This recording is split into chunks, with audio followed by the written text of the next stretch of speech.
Kilas Jejak Leluhur dipersembahkan oleh Dinas Kebudayaan dan Pariwisata Kabupaten Cirebon. Assalamualaikum warahmatullahi wabarakatuh. Salam sejahtera untuk kita semua.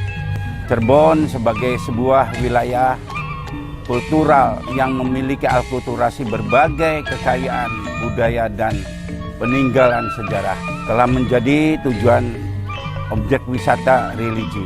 Saya selaku Kepala Dinas Kebudayaan dan Pariwisata Kabupaten Cirebon mengajak masyarakat dan wisatawan untuk mengunjungi keunikan daya tarik dan wisata religi dalam rangka menjunjung tinggi nilai leluhur yang ada di Kabupaten Cirebon. Dengan kerangka berpikir, kerangka langkah demi kemajuan kearifan lokal, Dinas Kebudayaan dan Pariwisata Kabupaten Cirebon mengadakan sebuah acara napak tilas jejak leluhur sebagai penerus generasi dapat meneladani nilai-nilai leluhur di Kabupaten Cirebon khususnya dan Indonesia Nusantara pada umumnya. Kabupaten Cirebon Katon. Assalamualaikum. Salam Ya. warahmatullahi. Pemirsa, kita berada di pelataran area konon katanya ini masjid Syekh Kilobama. Nah, tentunya secara rasional mungkin kita fisiknya manusia, secara irasional ya macam-macam. Ya, katanya konon bahwa yang di depan kami ini beliau menciptakan masjid, tapi jamaahnya itu tidak hanya manusia tapi jin. Nah, makanya ini dikultuskannya masjid seribu jin katanya. Kalau di NTB Nusa Tenggara Barat itu provinsi 1000 masjid. Kalau ini 1000 jin ya. Enggak Pak? Ya, silakan Pak, masuk. Pemirsa, Radar TV yang semakin keren aja. Ini ada perbedaan yang sangat mendasar nih dari arsitek maupun material bangunan. Di apa kira-kira yang menjadikan sebuah pembeda? Kalau zaman sekarang yang namanya batu bata itu kecil-kecil. Kalau dulu ini batanya sekian ya Pak ya? Iya. Berapa berarti ini? Kurang lebih 30 cm ya? Tuh, 40. lebarnya 8 cm lebar. oh lebih ya tuh Pak. Tinggi, lebarnya 17, tinggi oh, itu, iya, Pak. tingginya 8, Ya. Lebar lebarnya 17 setengah, 17 setengah. kurang lebih sekitar 17 Pak. 15-an lah. Kalau ininya 30. Tuh bisa kita lihat tuh pemirsa. Oh ini mesinnya emang cukup Pak. Ini dengan Jadi ini sebelumnya sih seperti masjid pada umumnya Pak. Cuma tahun 50 itu rubuh. ini ada ininya. Ada. Cuma tahun 1950 itu roboh. Roboh. Iya. Kenapa nggak diberdirikan lagi? Ini bagus sih. Ya masalah pembiayaan Pak. Pembiayaan. Ya Dana. udah Bapak ngajukan aja proposal. Siapa tahu ada yang mau nyumbang. Pemirsa, saya menggugah dari Iya. hati nurani pemirsa, barangkali mau ngasih CSR gitu ya. Jadi masjid ini kalau dilihat persis seperti Masjid Agung yang di Kesepuan Pak. Bentuknya itu. Dulunya. Iya. Cuma ini sih kan berundak gitu. Ya. Guber kayak candi-candi yang di Jawa Timuran itu. Ayo mangga Pak, lewat sini aja nggak apa-apa kan, bisa kan ya? Ini nggak ada jalan Nggak Pak. bisa Oh nggak ada jalan, jalan. Nggak ada jalan. Ini untuk pengimaman ini Pak, mimbar. Oh ini pengimaman. Iya. Nah itu Muter Pak, muter Pak. Syekh Kilobama. Yang ini. Iya. Oke. Bismillahirrahmanirrahim. Assalamualaikum warahmatullahi wabarakatuh. Ya ahli kubur. Pemirsa, Radar TV dalam rangka acara napak tilas jejak leluhur. Inilah kita berada di tengah-tengah pasarean kuburannya Kilobama atau nama aslinya Syekh Syarif Abdurrahman Syekh Syarif Abdurrahman yang berasal dari negara Baghdad, Irak. Irak. Beliau ini salah satu muridnya dari Wali Kutub Syekh Abdul Qadir Jailani. Beliau telah menyebarkan agama Islam ya Pak ya ketika masa itu. Apalagi Pak yang perlu disampaikan? Agak sini Pak, agak sini Pak. Jadi beliau sangat menitik beratkan sekali kepada pendekatan diri kepada Allah Subhanahu wa taala. Alhamdulillah. Alhamdulillah. Beliau mengajarkan kepada murid-muridnya untuk lebih bertakwa kepada Allah, lebih mendekatkan diri kepada Allah. Dan juga beliau banyak sekali pengorbanannya dan jasanya. Di antaranya beliau menyebarkan Islam di Cirebon Timur. Ya, Cirebon Timur, Cirebon ke arah timur Pak. Ya.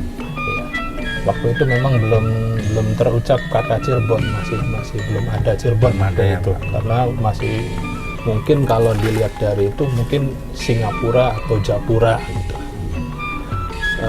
Beliau datang dari Baghdad itu ya tidak tidak mementingkan kepentingan pribadi. Beliau menyebarkan Islam untuk lillahi kalimatillah dan menanamkan hidayah kepada para murid-muridnya. Ini seangkatan bertemu dengan Ki Ageng Tapa. Ketemu Pak dengan Syekh Nurjati atau Iya, sejaman. mungkin satu rombongan katanya Pak. Di dalam satu kapal. naskah itu Pak, Syekh Nurjati datang itu bersama dengan 22 orang Pak. 22 orang datang itu, nah, cuman yang lain-lainnya belum bisa didokumentasikan. Tapi salah satunya 22 orang, dari bukan sendiri, 22 orang rombongan. Tapi bukan kelompoknya Syekh Subakir. Bukan, kalau Syekh Subakir Tanah Jawa. Tanah Jawa Sabda Palon bukan. Bukan, itu lebih awal Pak. Lebih awal Lebih ya. awal. Kalau beliau Bukan diutus juga dari kerajaan Turki. betul, Irak, ya. iya. Utsmani, Utsmani, iya. Jadi beliau-beliau yang Cirebon itu datang itu sekitar 1420 Pak. Kalau Syekh Nurjati itu. Nah, kalau Syekh Hasanuddin, Syekh Kuro 1416. Dalam peraturan bagi jelaskan seperti itu. Syekh Kuro ya? Iya. Lebih tua Syekh Kuro ya. Betul. Terus datang lagi rombongan ketiga, yaitu Pangeran Panjunan, Pangeran Kejaksaan, Seri Pambah, Datuk Kapit. Nah, itu yang lain-lain Pak, 8 orang. Konon ceritanya bahwa Islamnya di Cirebon itu katakanlah berasimilasi dan alkulturasi dari Islam India, Gujarat katanya, dari pertukaran berniaga. Iya, berarti. Iya, karena beberapa penyebar Islam itu salah satunya dari Gujarat, dari Islam, dari India itu banyak Pak. Ya. Seperti Adipati Keling yang menjadi Gunung Jati itu kan dari India Pak. Yang sekarang menjadi pengabdi yang diteruskan oleh para jeneng-jeneng atau turangkam atau jubel-jubel yang di Gunung Jati. Itu turun Adipati Keling Pak. Nah, kaitan dengan Pangeran Raja Muhammad ini. Ya, lebih jauh lagi Pak. Jauh lagi Pak. Lebih jauh lagi. Karena Pangeran Raja Muhammad itu cucu dari Sunan Gunung Jati. Berarti beliau dulu. Iya. Dulu Pak. Pernah ada tantangan apa ketika menyebarkan? Ya, memang banyak tantangannya. Di antaranya ya beberapa kerajaan-kerajaan kecil seperti di Gemulung itu tidak menghendaki adanya orang yang menyebarkan paham yang berbeda. Sehingga sering terjadi bentrokan, terjadi peperangan, dan bahkan banyak taklukan-taklukannya yang kemudian menjadi murid di sini. Di antaranya itu yang tadi, yang di dalam Pak, yang di jalan itu. Iya. Itu Ki Nujum Sidik itu ahli nujum, paranormal, yang menerawang bahwa di sini ada Syekh Ilobama. Itu beliau yang berhasil. Aslinya dari mana? Itu aslinya dari Gemulung Pak. Itu asli Jawa. Iya, bisa menerawang adanya gerakan di sinilah gitu, adanya santri di sini, itu bisa diterawang oleh Ki Nujum Sidik. Kayak semacamnya kayak ramalan Joyoboyo lah. Seperti gitu itu mungkin kita. Jadi ternyata ada juga ya. ada. Kuburannya sebelah mana? Di dalam, Pak. Di dalam itu di tengah ketika mau masuk tempat tahlil itu kan ada di jalan itu, Pak. Itu. Sebelah kiri tadi Sebelah kelihatan. kiri ya. Yang berata kelana. Iya. Itu Ki Nujum Sidik. Tapi setelah itu beliau takluk dan menjadi murid di sini. Sampai wafatnya beliau dimakamkan Beliau di sini. pendekatannya apa? Pandai nujum tuh Ya, dari agama Hindu Buddha itu ya. iya. Jadi beliau di agama Hindu Buddha juga ya ada ilmu-ilmu perbintangannya, Pak. Ada. Jadi mungkin lihat bintang ini ada pengaruh dari luar yang akan merongrong kewibawaan kerajaan Gemulung. Mungkin itu yang dilaporkan ke rajanya. Sehingga kemudian ya terjadi Para arkeolog pernah ada pendekatan menelusuri Sudah di Gemulung ada. di sini. Yang di Gemulung belum, kayaknya belum. belum. Belum. Program Napaktilas Jejak Leluhur ini tidak lain tidak bukan kami mengajak dalam rangka wisata religi. Sesungguhnya Rasulullah sendiri sudah memberikan sebuah petuah nasihat. Orang cerdas itu ada dua. Satu, orang yang mengingatkan kematian.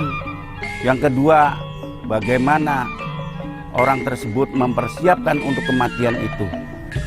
Jadi tidak ada salahnya apabila kami melakukan napaktilas jejak leluhur sebagai suri tauladan untuk kita semua.